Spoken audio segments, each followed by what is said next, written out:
Bila Rasulullah SAW berhubungan dengan istrinya, itu selalu di malam hari. Jadi kalau bapak ibu ingin mengikuti sunnah, mengikuti Rasulullah, maka usahakan semaksimal mungkin kalau ingin melakukan hubungan, lakukan di malam hari, bukan siang. Oke, baik. Sekalipun tidak ada larangannya, tapi Nabi mengajarkan di malam hari. Teruskan.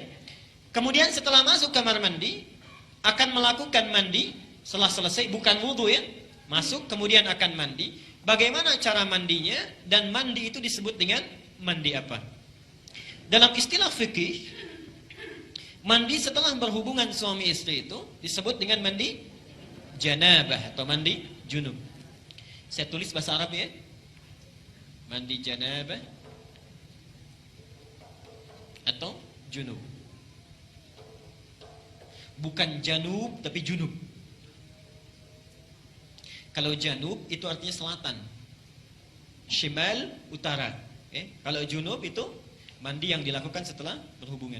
Perhatikan, janabah atau junub itu terambil dari kata al-janbu, janabah.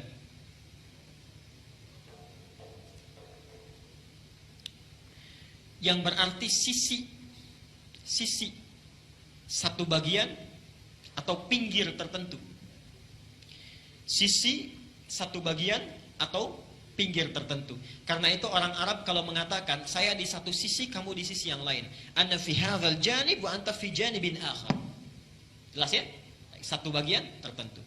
Kalau ini ingin dijamakkan, maka jamaknya menjadi junub atau jawanib. Jelas ya? Sifatnya disebut dengan janabah. Jelas sampai sini? Baik. Kenapa mandi itu disebut dengan mandi janabah? Beda dengan mandi yang biasa. Ingin memberi kesan bahwa dalam mandi itu semua sisi, semua bagian yang ada dalam tubuh kita itu mesti tersapu dengan air. Jelas ya? Jadi bukan seperti mandi biasa yang mungkin sebagian ada yang tidak terbasuh. Disebut dengan janabah, semua sisinya mesti terbasuh. Tulis hadisnya. Aisyah, hadis Al-Bukhari, nomor hadis 248. Hadis Al-Bukhari, nomor hadis 248. Al-Bukhari 248. Muslim, nomor hadis 316.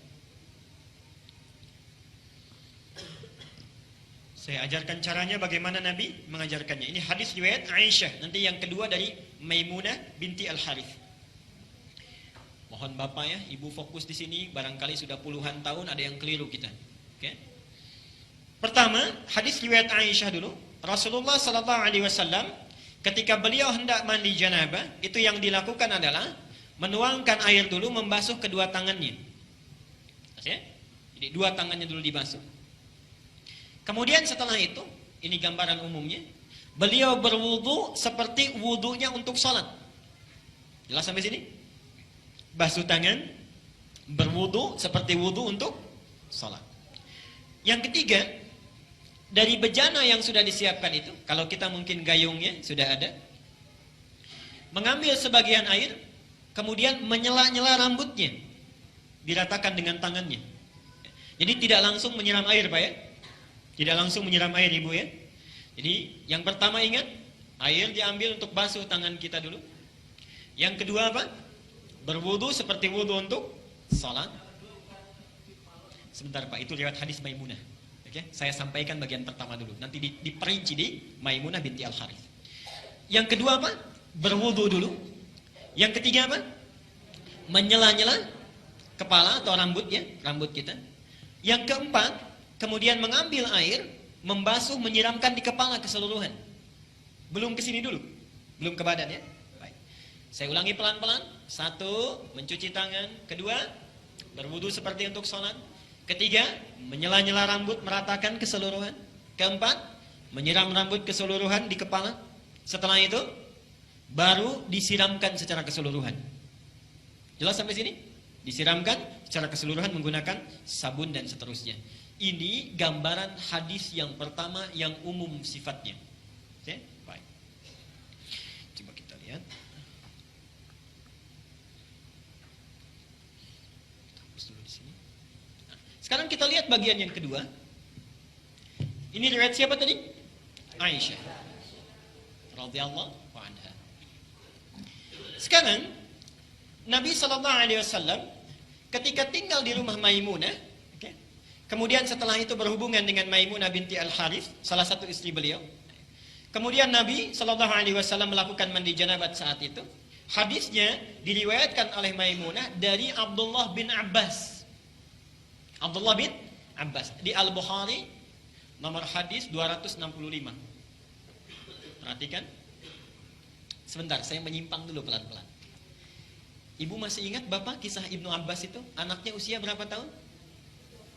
Baik. Silahkan cek pertemuan kita yang lalu, hadis Abu Daud nomor hadis 1365 itu ya.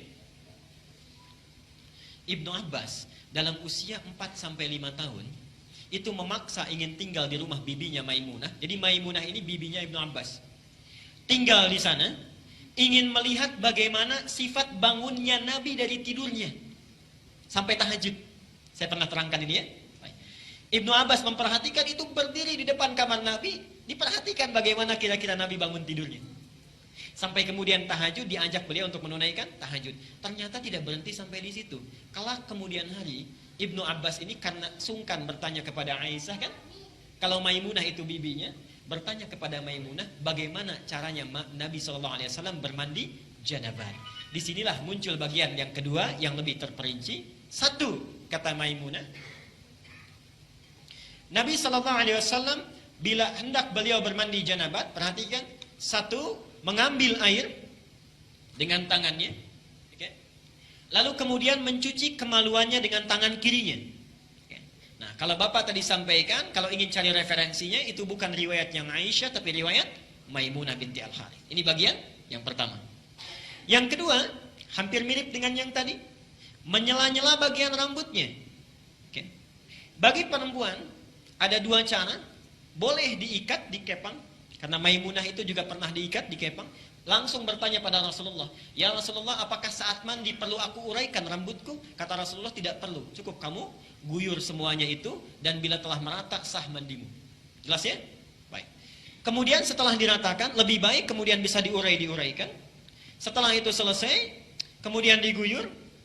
Selesai sampai sini, baru kemudian berwudu seperti wudu layaknya sholat.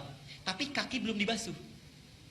Kaki belum dibasuh. Saya ulangi, ambil air, basuh kemaluan dengan tangan apa? Kiri. Setelah itu menyela-nyela kepala. Setelah itu ambil air, kan?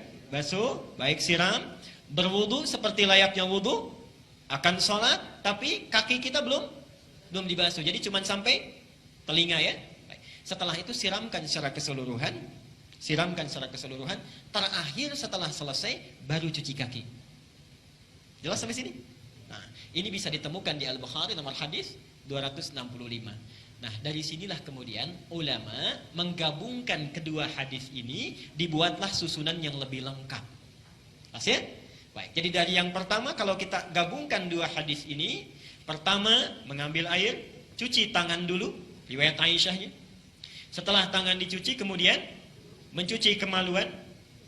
Setelah itu selesai, ada yang terlewat tadi. Kalau di zaman Nabi, setelah mencuci kemaluan, dibasuh dengan air, lalu Nabi menepuk-tepukan ke tanah atau ke tembok. Ya. Itu maksudnya menghilangkan barangkali sebagian kuman-kuman yang masih menempel. Sifat tanah kan bisa menghilangkan, karena dulu belum ada sabun seperti sekarang. Kalau Bapak ingin ikut, Ibu ingin ikut sunnah Nabi, ikuti dengan cara yang cerdas. Jangan setelah dibasuh, tempel-tempelkan ke tembok begini. Cukup pakai sabun, dicuci dengan sabun. Saya ulangi dari awal. Tangan dibasuh dulu, basuh kemaluan, kemudian cuci dengan sabun. Setelah itu sela-sela kan? Baik ya, sela-sela, basuh kepala keseluruhan, berwudu seperti layaknya untuk sholat sampai kakinya. Satukan, sampai kakinya. Baru setelah itu dibasuh secara keseluruhan, mandi dengan rapi. Kalau sudah dilakukan, tidak perlu wudu lagi.